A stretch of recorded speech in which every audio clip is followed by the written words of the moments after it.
Jesús pasaba por Samaria y Galilea. Cuando estaba por entrar en un pueblo, salieron a su encuentro 10 hombres enfermos de lepra. Como se habían quedado a cierta distancia, gritaron: Jesús, Maestro, ten compasión de nosotros. Al verlos les dijo: vayan a presentarse a los sacerdotes. Resultó que mientras iban de camino quedaron limpios. Uno de ellos, al verse ya sano, regresó alabando a Dios a grandes voces. Cayó rostro en tierra a los pies de Jesús y le dio las gracias, no obstante que era samaritano. ¿Acaso no quedaron limpios los 10?, preguntó Jesús. ¿Dónde están los otros 9?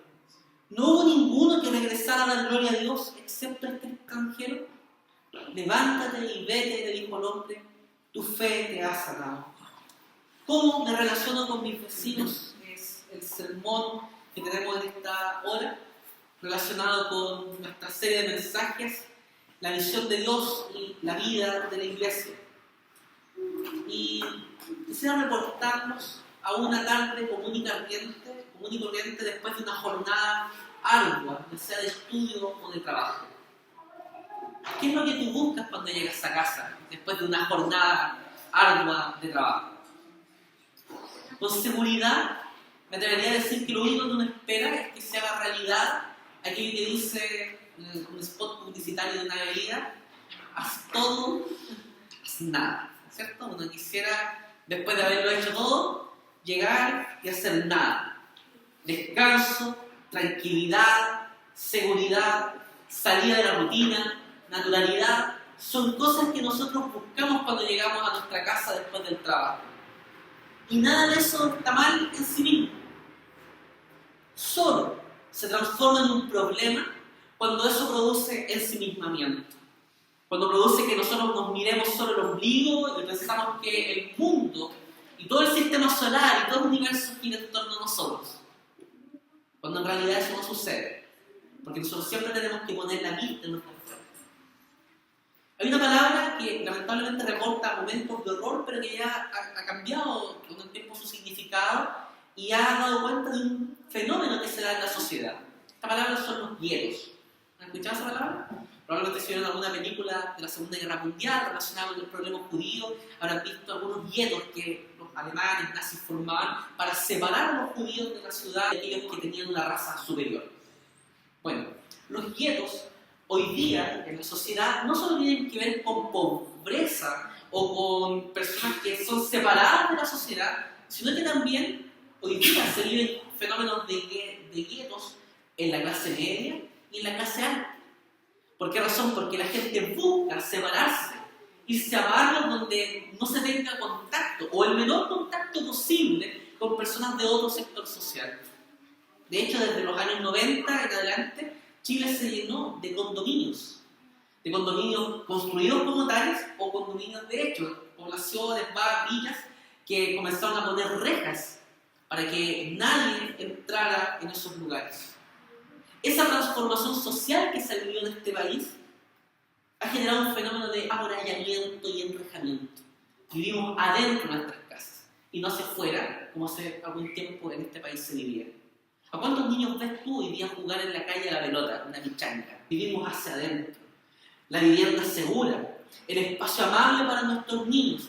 Entonces, ha dejado de ser eso y se ha transformado en individualización radicalizada, manifestada en un concepto claro y que hoy día quiero sacar a colación, que es el de la segregación. Cuando nosotros vivimos la segregación, estamos viviendo una condición radicalizada que separa a un yo de un otro. Es una relación en que se termina reconociendo solo a uno mismo y dejando de lado a un otro. Y de hecho, eso es de lo que hablaremos en esta noche. Cómo nosotros estamos viendo a nuestros vecinos y cómo nosotros estamos construyendo relaciones con ellos. Y esto a la luz del texto que hemos leído. Jesús va camino a Jerusalén, según el texto, y lo hace para inaugurar su última etapa ministerial. Esto es muy decidor. Jesús está yendo rumbo hacia la cruz cuando este hecho ocurre. En dicho camino, Él se encuentra con 10 hombres. 10 hombres que no eran común y corrientes, sino que estaban enfermos de lepra. ¿Por qué yo he sacado a colación para hablar de esto en esta noche? Porque uno quisiera centrarse inmediato en el milagro, pero es muy bonito que la Biblia hable de los milagros como señales. Cuando un milagro es una señal, es porque ese milagro nos está indicando algo, nos está señalando algo, nos está mostrando algo. Por eso, hoy día nos centraremos para mirar a nuestros vecinos en relación a este milagro. En primer lugar, nosotros. ¿Quiénes son nuestros vecinos? Según el texto, aparecen dos tipos de personas acá. Claramente los leprosos. El concepto de lepra en la Biblia designa una enfermedad en la piel que en muchos casos en la época era sanable. De hecho, no necesariamente es lo que hoy día nosotros conocemos como lepra, esta enfermedad que termina matando la piel, la carne.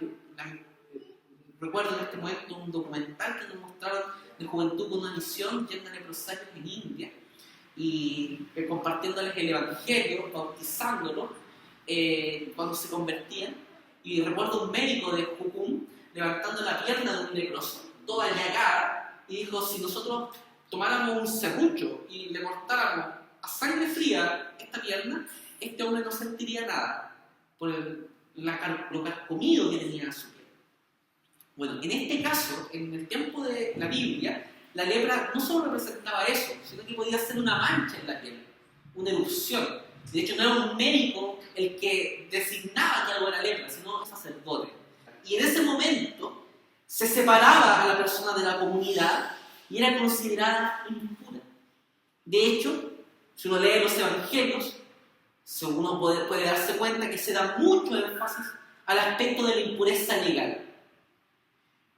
Gente que estaba separada del culto, del templo y también de todas las otras cosas de la sociedad por ser impuros por esta enfermedad.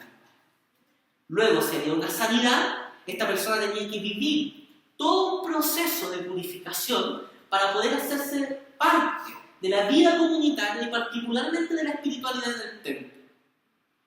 En el caso de los leprosos, de los que habla el relato que nosotros leímos, podemos notar que son tan conscientes de su condición de impureza que ellos se quedan lejos de Jesús.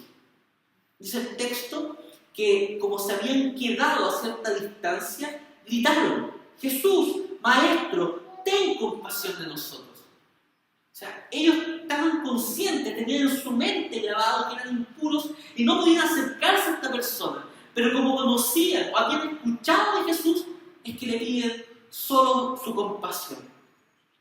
¿Qué es lo que ocurre? Nosotros tenemos una tentación, porque conocemos esta historia. Y pensando en el final de la historia, creemos que estos leprosos no tuvieron fe. Fíjense lo que Jesús les dice: vayan a presentarse a los sacerdotes. ¿Y qué es lo que hicieron ellos? Hicieron caso. Obedecieron a la voz de Jesús.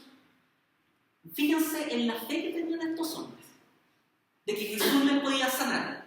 Aquí no fue necesario que Jesús los tocara, que les dijera están sanos, que cambiara su voz para decirle unas palabras bonitas y profetizarle su sanidad. No, les dijo simplemente que fueran a presentarse al sacerdote. Les ordena esto. ¿Por qué? Porque el sacerdote tenía que certificar la sanidad. Ellos van y obedecen. Vamos a dejar esta parte de la historia hasta aquí. El otro vecino que aparece, en segundo lugar, es un samaritano. Fíjense lo que dice el texto. Uno de ellos, versículo 15, al verse ya sano, regresó alabando a Dios a grandes voces. Cayó rostro en tierra a los pies de Jesús y le dio gracias, no obstante que era samaritano. Este detalle a veces se nos pasa desapercibido cuando leemos este texto. Aquí nosotros podemos ver algo, que el problema de los nueve leprosos, el problema de los nueve leprosos no era la falta de fe, sino la falta de gratitud. Solo uno de ellos volvió a agradecer a Jesús, cayendo rostro en tierra delante de él. ¿No se parece en muchos casos a nosotros? Tenemos iglesias repletas de gente que ha recibido beneficios de parte del Señor. Pareciera ser que pocos son aquellos que de verdad están agradecidos por el gran amor, la gran misericordia que el Señor ha tenido con nosotros. Y Lucas enfatiza en un detalle. No obstante que era samaritano, el único que agradece más encima era el representante de una etnia despreciada por el pueblo de Israel. Los samaritanos eran despreciados porque representaban el mestizaje, representaban la adaptación cultural, social, religiosa en relación a un imperio que los invadió y que los dominó. Voy a hacer un poquito de historia acá. Luego de la muerte de Salomón, hijo de David, su trono, su dinastía se divide en dos reinos. Un reino del norte con 10 tribus, cuya capital era Samaria, y un reino del sur, que era la zona final, con 2 tribus, Judá y Benjamín, y cuya capital era Jerusalén. En ese contexto, el reino del norte sucumbió ante la influencia de los pueblos vecinos e hizo lo malo ante los ojos del Señor. Si ustedes leen los relatos, se van a encontrar que ningún rey de Israel, del reino del norte, es calificado como haciendo lo bueno. Siempre se dice, e hizo lo malo ante los ojos de Jehová. Bueno, ¿qué pasó? ¿Cómo comenzó lo malo? Ellos dejaron de obedecer la ley del Señor, comenzaron a hacer cultos en los lugares altos, en las montañas, en sus lugares, y no en Jerusalén, como decía la Biblia, como decía la Escritura, y terminaron practicando la idolatría a destajo. Luego son invadidos por el imperio asirio, y en esa invasión ellos llegaron a ser absorbidos por ellos al extremo de transformarse en otra etnia, en otra cultura, los samaritanos. Y dejaron de ser israelitas y pasaron a ser samaritanos porque hubo un cambio cultural por esa mixtura, por esa mezcla. No es que estas 10 tribus hayan viajado a América, como dicen los mormones, o History Channel, algún programa que ya, no hagan caso de esas teorías. Ellos, estas tribus perdidas de Israel, son perdidas, desaparecen por esta fusión, por esta mixtura cultural que generó una nueva etnia. Por eso, la gente que sobrevivió a esto, el reino del sur, Judá, Jerusalén, los despreciaban. Ellos eran los sucios, los traidores, los que se movieron de la pureza, de la santidad que demandaba la ley del Señor. Este desprecio era porque representan la deslealtad al Dios de Israel. ¿Qué podemos aprender nosotros de esto, de este texto? Quisiera hacerles algunas preguntas. ¿A quiénes consideramos nosotros impuros hoy? ¿A quiénes despreciamos? Muchas veces nosotros cuando pensamos en impureza y en pecado, pensamos en personas, en acciones de personas, y le ponemos cara a los pecadores de este mundo. De hecho, yo quiero invitarle a que usted no solo le ponga cara a esas caras que aparecen en televisión, en las noticias con respecto a ciertos pecados que nosotros calificamos como impureza. Piensa en tus vecinos.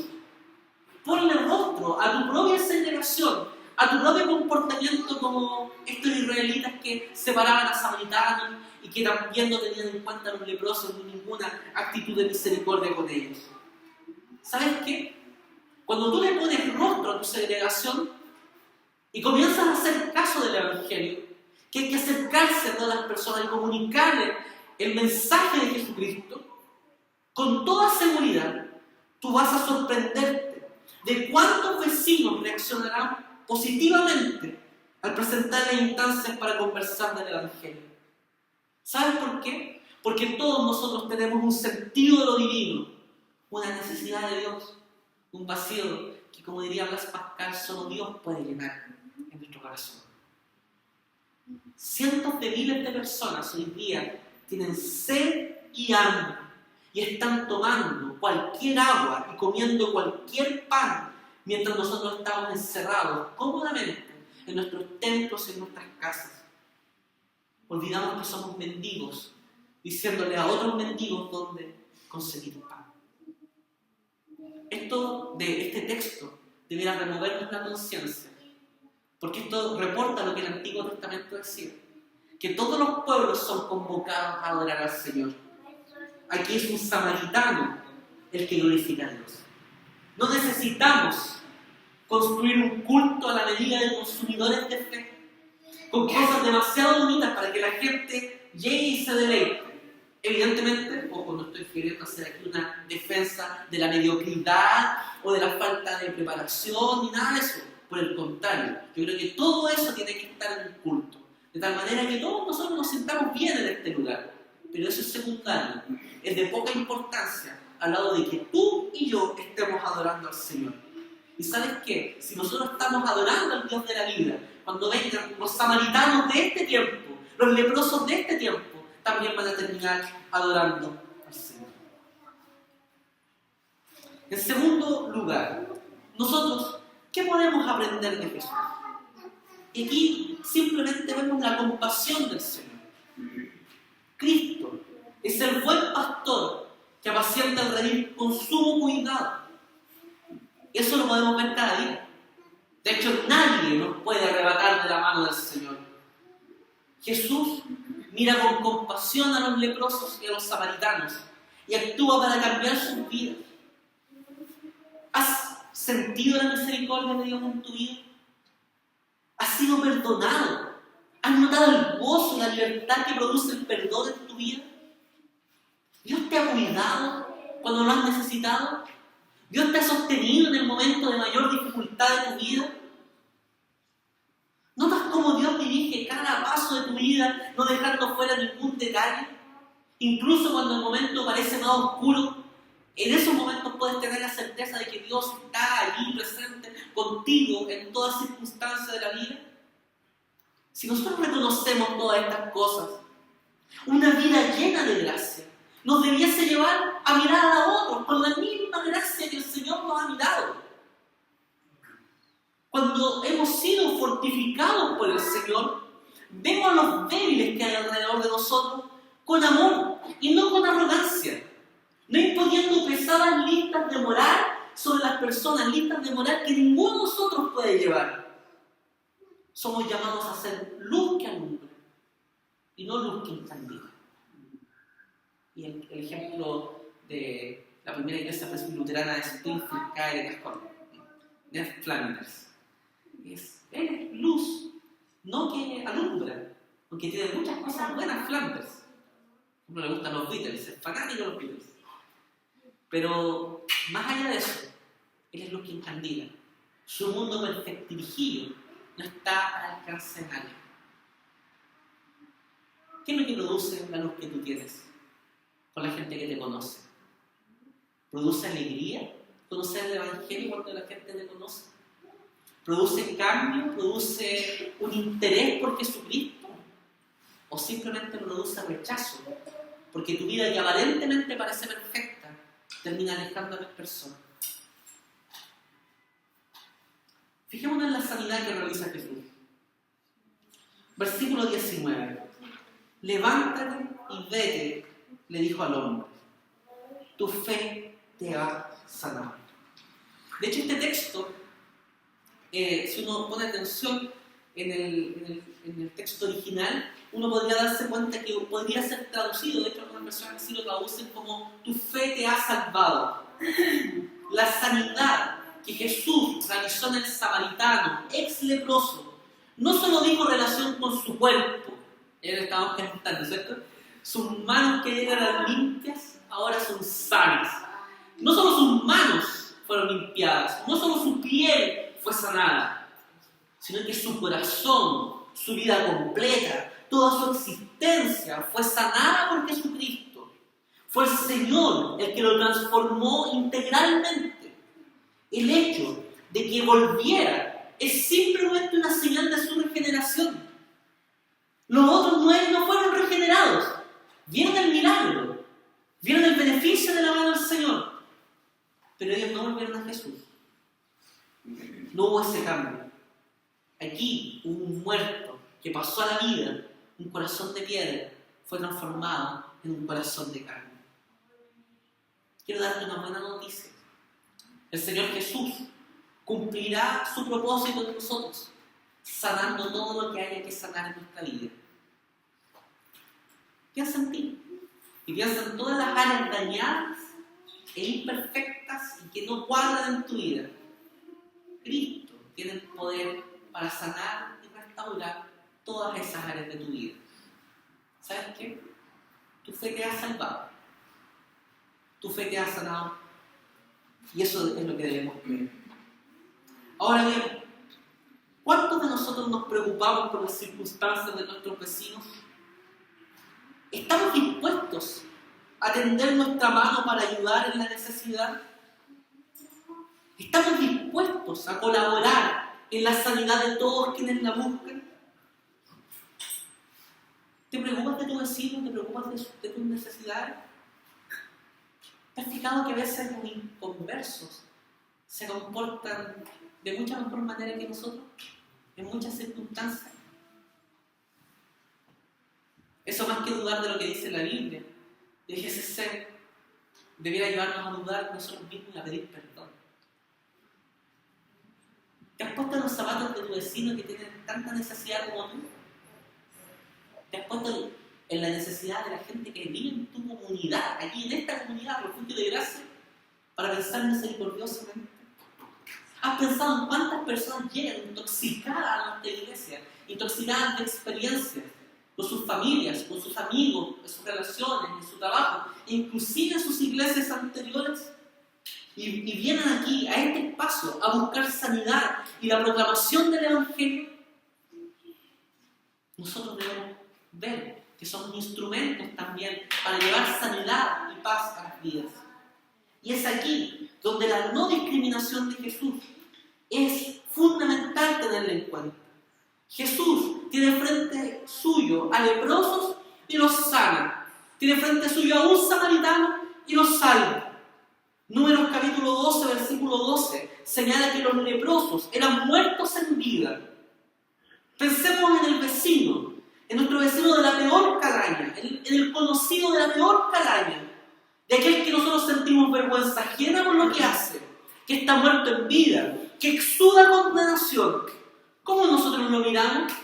Como alguien que va seguramente derecho al infierno. La vida en nuestros barrios, en nuestra ciudad, nos va a desafiar con respecto a la fe. Va a desafiar para mostrarnos qué es efectivamente lo que creemos. Porque muchas veces pensamos que Dios salva a la gente linda y moral, que se porta bien como nosotros, y no al resto de pecadores sucios que caminan en la vida. ¿Sabes lo que tienes que hacer? Primero que todo, arrepentirte y arrepentirnos de estos conceptos y comenzar a actuar como Jesús, acercándonos a las personas. Da lo mismo que esa persona no te haya saludado nunca. Da lo mismo si esa persona es egoísta. Da lo mismo si esa persona es borracho, es drogadicto, o en algún momento no te ayudó cuando tú lo necesitaste. Da lo mismo si es de un pensamiento político diferente al tuyo, si es un vil y desdichado pecador, hincha de la Universidad de Chile o en segundo lugar de la Universidad Católica. Si Cristo te miró con amor a ti, depravado totalmente, ¿por qué no puedes mirar con amor al resto? ¿Por qué no puedes mirar a otros con amor? ¿Acaso tú puedes contigo mismo? ¿Acaso tú puedes con tus propios pecados? ¿Por qué te molesta tanto que otros no puedan por los suyos propios, con sus propias vidas, que fracasen? ¿Por qué nos molestamos tanto y nos sentimos tan ofendidos con los errores de los otros y no con nuestros propios errores? ¿Sabes qué? Si esa es nuestra realidad, lo que necesitamos hoy día mismo, es que la gracia de Cristo nos impregne, nos sature. Necesitamos vivir en la gracia, amar la gracia, luchar por afectar positivamente las vidas de aquellos que nos rodean. Identificarnos con las personas, hacernos parte de sus vidas y hacerlo de manera significativa, de tal manera que nuestro paso por esta vida no sea algo anónimo, sino que seamos amigos, amorosos, fieles representantes del Maestro de Galilea con aquellos que nos rodean. Para reflexionar y practicar. Luchemos con la fuerza que nos brinda el Espíritu. para dejar de lado toda segregación y toda individualización que se coloca como un obstáculo para la presentación del Evangelio a nuestros vecinos. No sigamos el hilo del mundo, el andar del mundo. Abramos nuestras casas, tengamos puertas abiertas en nuestras casas, de tal manera que la gente que nos rodea vea un rostro que dice sí en nuestra cara y no un rostro que dice que no. ¿Cómo eres conocido en tu pasaje, en tu barrio? ¿Como el chismoso, el caminero, el loco, el que mete bulla todos los fines de semana, o a mediados de semana inclusive? ¿Cómo eres conocido en tu barrio? Pregúntate por eso. Aprendamos a reconocernos en los otros, por muy leprosos o samaritanos que nos parezcan. ¿Somos diferentes con algunas personas? Claro que sí. Pero si hay algo bueno en nosotros, eso bueno no fue producido por ti, ni por lo que tú querías, ni por lo que tú podías hacer, ni por lo que yo podía hacer, sino por lo que Cristo hizo en nuestra vida. Por eso toda la gloria tiene que ser siempre para el Señor. Y cuando vemos los fracasos de los demás, aprendamos a mirarnos con gracia. ¿Acaso no es eso lo que queremos cuando nosotros nos equivocamos? ¿Cómo quieres que te traten cuando tú te equivocas? ¿Acaso no quieres que sea con amor, con gracia? Bueno, aprendamos a mirar al otro con los ojos del Evangelio. Hay una cosa muy bonita, solo para ilustrar. Hubo un profeta antiguo de un pueblo pagano llamado Balaam, que fue contratado por un rey para hablar maldición contra el pueblo de Israel cuando iba del desierto camino a la tierra prometida. Balaam, por la plata, intentó en 4 ocasiones maldecir al pueblo de Israel.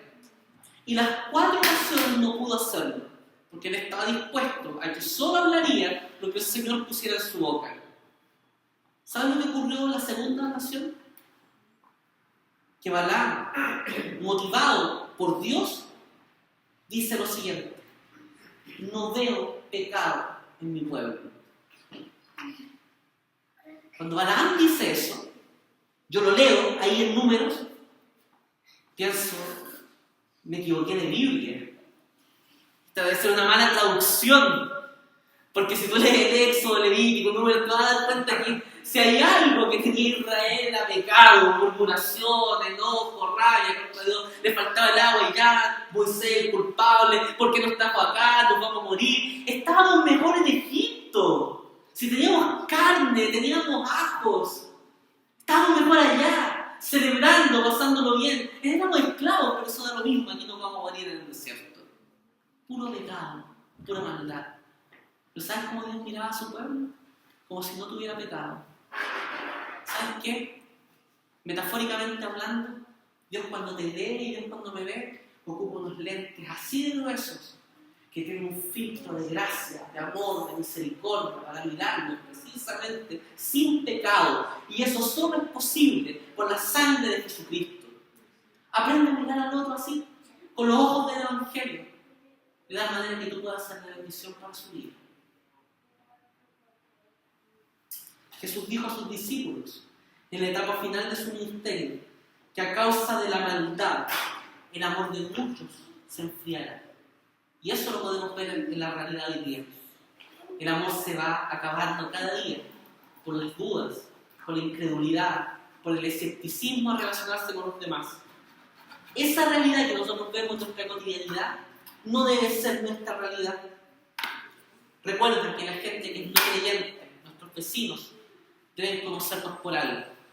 Y no porque llevamos una linda Biblia debajo del brazo y porque hablamos cosas bonitas del Evangelio o porque vamos los domingos muy temprano en la mañana a la iglesia, todos vestidos de una forma distinta, nos bañamos, nos perfumamos. No nos deben conocer simplemente por eso. En esto nos conocerán que son mis discípulos y que se aman los unos a los otros como yo les amo. Ese es el centro del Evangelio. Y si nosotros no estamos viviendo con eso, estamos lejos de ser discípulos. Necesitamos perdón, necesitamos arrepentirnos. Y es hora de que lo hagamos. Y luego de ese arrepentimiento y perdón, motivados por el Espíritu Santo, comencemos a trabajar y a relacionarnos con los leprosos y samaritanos que todavía no se han convertido. Porque tú, leproso, y yo, samaritano, ya hemos recibido la gracia del Señor.